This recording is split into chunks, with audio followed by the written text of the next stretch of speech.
Hello everyone and welcome to another game from the Olympiad. I really wanted to show you, it is from the penultimate round, obviously India versus United States. If the US managed to draw or even get a win, they could endanger India's chances of winning first place. And okay, in the final round, they really just ran through Slovenia with them winning 3.5 to half, which, okay, they are the stronger team, but still 3.5 to half is pretty incredible. But this is the matchup that really won them the golden medal at the 2024 Chess Olympics.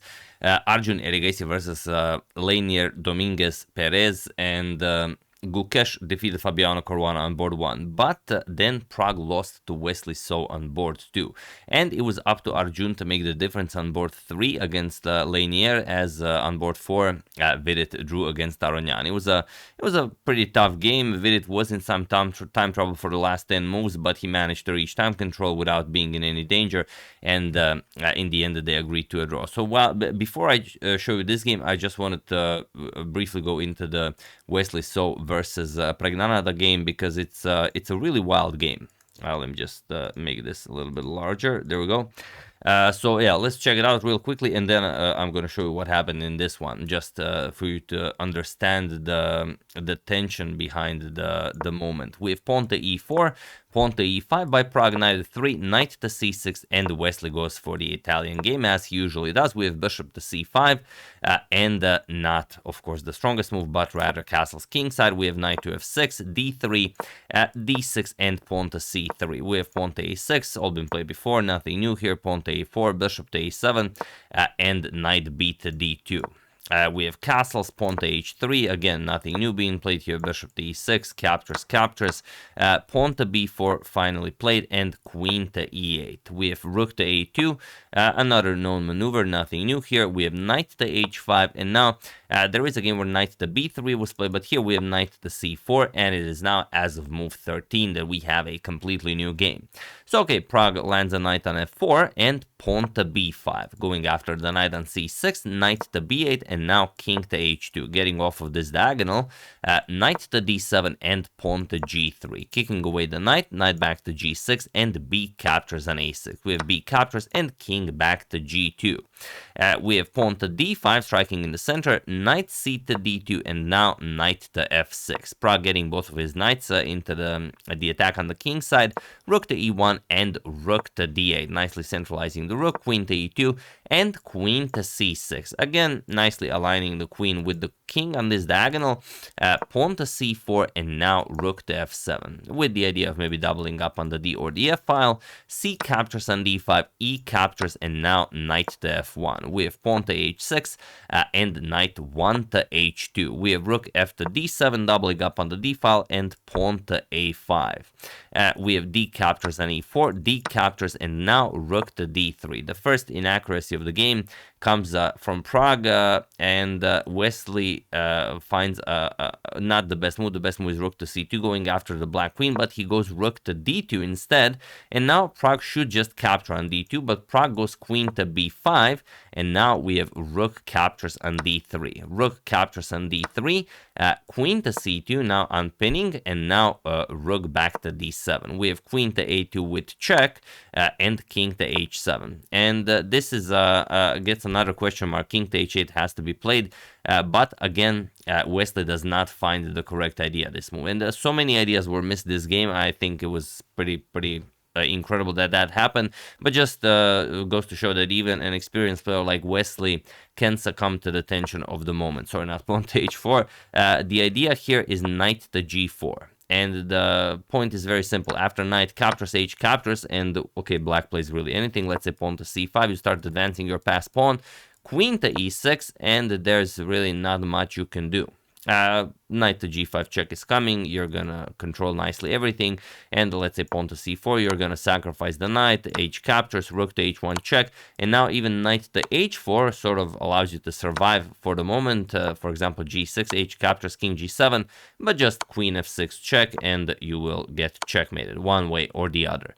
So knight to g4 here was extremely strong for Wesley, but he plays after king to h7, Wesley plays queen to e6 first, first, and this now allows Pragg a very, very neat defense if he finds rook to d6, but he doesn't. He plays queen captures on a5, and now queen to f5. Again, knight to g4 is just very, very strong. Queen to f5.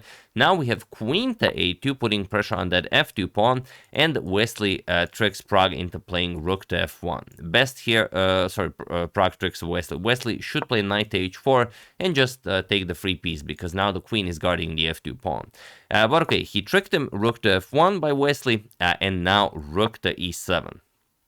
We have bishop captures on h6. This is only a mistake if Wesley finds the bishop captures on h6, but he does. And now you cannot capture with the king. If you capture with the king, then knight to g4, I believe, will not be missed. And after captures and captures, now rook to h1 will be deadly. And also the pawn is still defended by the rook. So after bishop captures on h6, g captures, queen captures on f6, and now queen to e6, offering a queen trade. Now knight to g4, and it doesn't matter whether you trade or not. White's position is just winning now. In the game, a5 was played. Pragg started pushing on the queen side. Queen to f5, offering a queen trade. King to g7, and now queen to h5.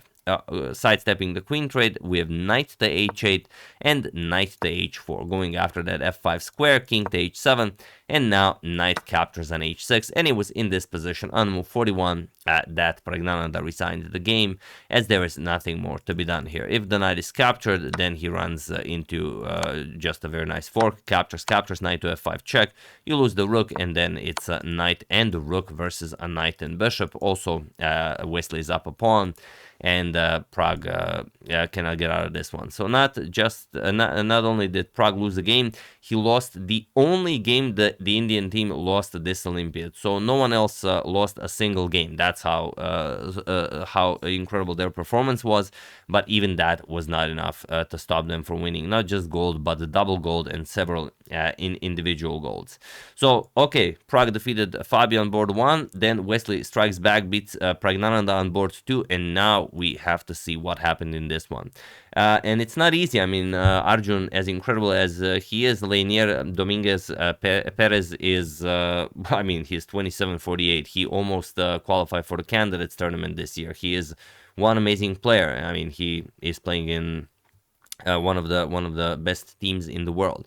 So let's see what he can do here. He is stronger than most boards have on board 1, and he's playing board 3, much like Arjun here. But okay, they have Gukesh on board 1, so I mean, it's hard to say. But yeah, even though Arjun is the higher-rated player at the moment, Gukesh is the official challenger.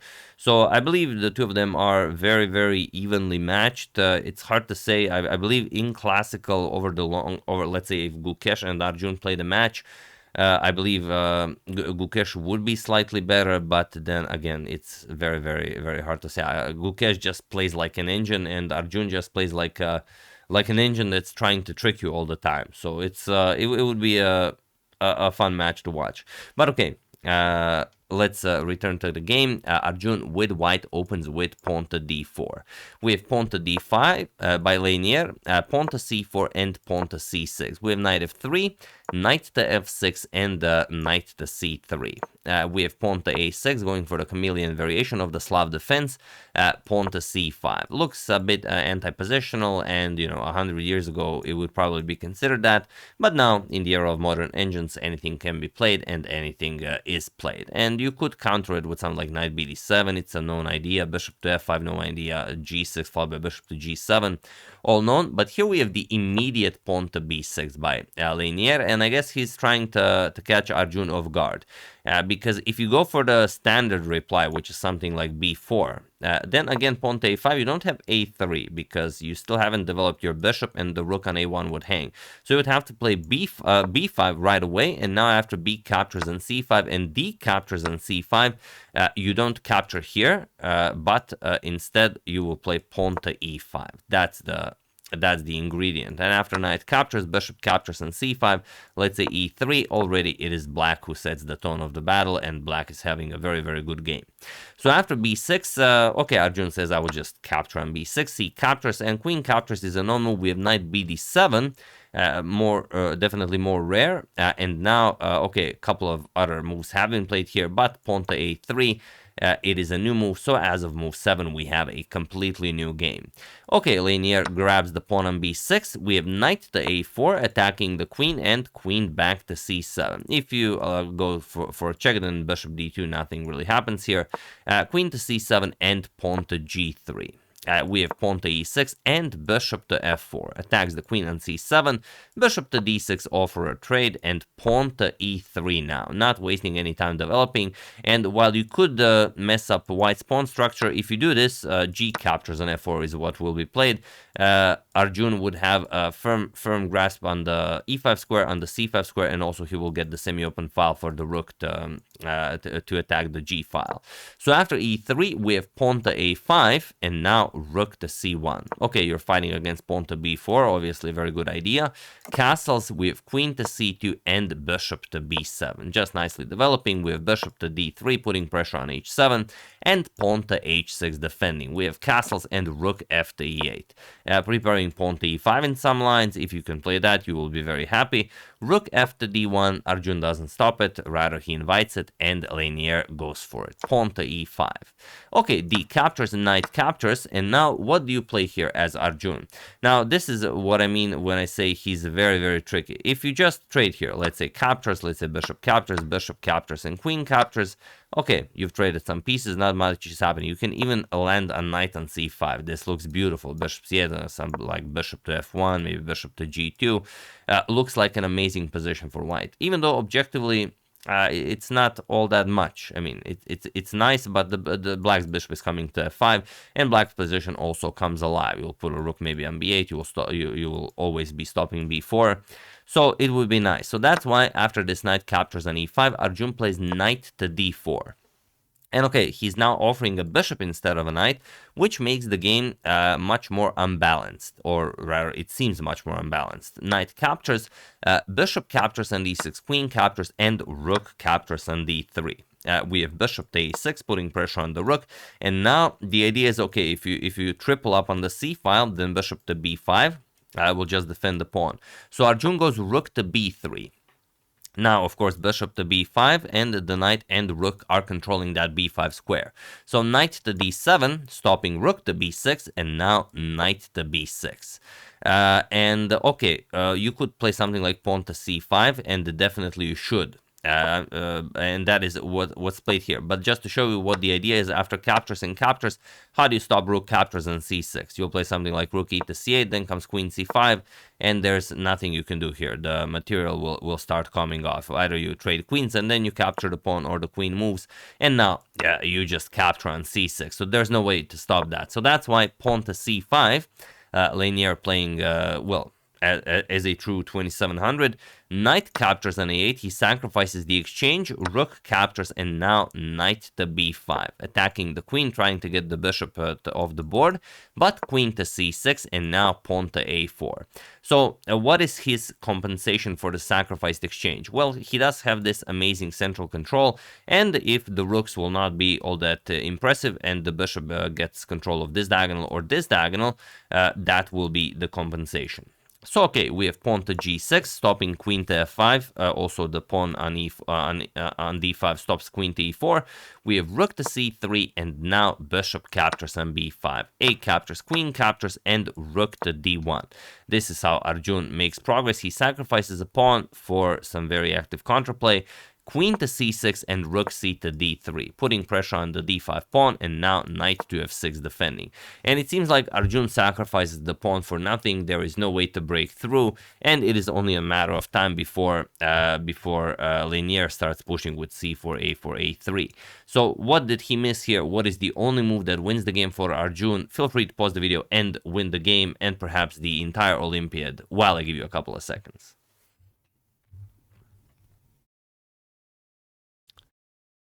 So, for those of you who were able to do it, congratulations on being a true master of positional chess. And for those of you who just want to enjoy the show, it is pawn to e4. That is the move. And it looks silly. How can you even play that? It can be captured, the pawn can be advanced, knight can capture on e4. How is this anything. Well, the problem is if d captures, then rook d6, and knight on f6 now really doesn't come in handy. You're just gonna lose a piece here. If you play pawn to d4, seems great, but then rook captures on d4. The queen on c6 is undefended. You cannot capture. You're just gonna lose this pawn, and then white will just go after it and win it. Well, okay, not d5 obviously, but c4 can definitely be played. So the only thing that remains is knight captures on e4, but then you're no longer defending the d5 pawn. So knight captures, rook captures on d5, rook to e8, and okay, it's not very flashy, but rook to d8. I mean, you just trade rooks, you're better.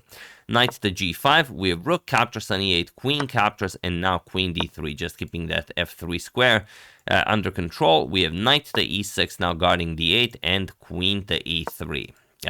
Paralyzing the knight here, pawn to h5, rook to d6, and queen to b5. Not a lot of moves left for Leinier, but he will try a few more moves. We have queen to e5, and now pawn to h4, trying to get the pawn to h3. And okay, this is, I guess, a spur of the moment thing. Leinier has to make 3 more moves in 1 minute and 20 seconds to reach time control.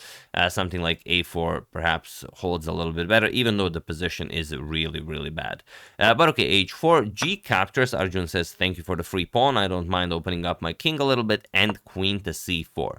Now here, okay, obviously both of them are very low on time. Arjun played pawn to h5, which is very nice, even the second top move recommended by the engine. But pawn to h3 is pure comedy. Because you invite queen captures on h4, which is best for black. There's nothing better. But now you just say rook b6, and how do you stop rook b8? There's nothing. And the pawns, and especially the pawn on h3 guarding g4, you just say, okay, there's nothing more left for you here. You have to play queen captures on h3, and after rook b8 check, king goes to d6, and now queen to d6, threatening very nicely queen captures on f8. You will give a few checks, for example, queen g4. You will have to walk around the board a little bit. That's why, of course, it was not played, because you have to calculate. But now after king touches c2, the queen can never move away from h6, because the knight has to be defended. The knight can never move. The king can never move, and it's just beautiful Zugzwang. But yeah, of course, with so little time on the clock, you don't want to analyze all of those checks. So just pawn to h5, queen to g4 with check, king to f1, and now pawn to g5, keeping the file closed. h6, and now king to h7. We have rook to d7 going after the f7 pawn. A big blunder here, and this is also a fine attempt by Leinier, would be rook captures on e6. You might be thinking, okay, I'm just going to capture, and once you capture, I'm going to deliver queen g7 checkmate. But now queen d1 check, and you're in a perpetual. Queen to e1, you can play queen d3 check, queen to e2, queen to h3 check even, king to e1, and now you can even play queen captures on e6, because checkmate is no longer being threatened, and it could even be black who is pushing for the win here, being up an extra pawn. So after king h7, rook to d7, you're not tricking Arjun now. We have queen to c4 with check, king to e1, queen to b4 with check, and rook to d2 blocking. We have queen to g4 and rook to e2. We have queen to g1 with check, king to d2, and king to g6. You would be happy if you could capture, but then just queen f6 and you lose. So king to g6, and now pawn to h4, going after the black king. G captures, we have queen to e4 with check, king captures on h6, there is nothing better, and now queen captures on h4. King to g6, we have queen to g3 check. Arjun just forces a queen trade. It's not a very flashy again, but you're playing for your team, not for yourself.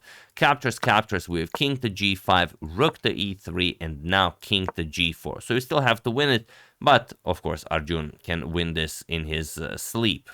We have king to e2, knight to g5, and now rook to e5. Just preparing to gobble up the queenside pawns. We have pawn to f5, rook captures on c5, pawn to a4, and rook to a5. Not much to worry about here. Knight h3, rook captures on a4 with check, king captures, and rook to a3 with check. King to g2, and finally rook captures on h3, showing that there is nothing more to be done here.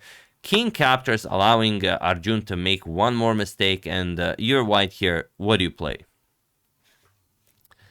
It's a bit of a setup. I'm setting you guys up because I want you to think pawn to b4 as it's always the winning move, but here it would be only a draw. If you allowed the black king into the game with king to g2 and to control the 3 squares black needs to queen the pawn, then it's a problem. Pawn to b5, pawn to f4, and here you throw in a check, pawn to f2, pawn to b7. You're the one who queens first, and it's gonna be a draw. But of course, Gukesh. Oh, sorry, not Gukesh. I've been making so many Gukesh videos that now everyone is a Gukesh. But Arjun plays king to f3, and he was in this position on move 60 that Leinier, Dominguez, Perez resigned the game, as there is nothing more to be done here. So beautiful victory by Arjun, beautiful victory by Gukesh against Caruana. Pragg lost to Wesley, but Vidit held Levon Aronian to a draw, and it was a beautiful, beautiful victory for Team India, who, like I said, you've seen what happened in the final round. They crushed Slovenia with 3.5 to half. Gukesh defeated the only player to beat Magnus Carlsen in the Olympiad on board 1, Vladimir Fedosev. Yeah, I mean, absolutely incredible. Here you have, I think I have a photo of it somewhere. Maybe I don't. Let me just check a few seconds. Pretty sure I had it somewhere. No,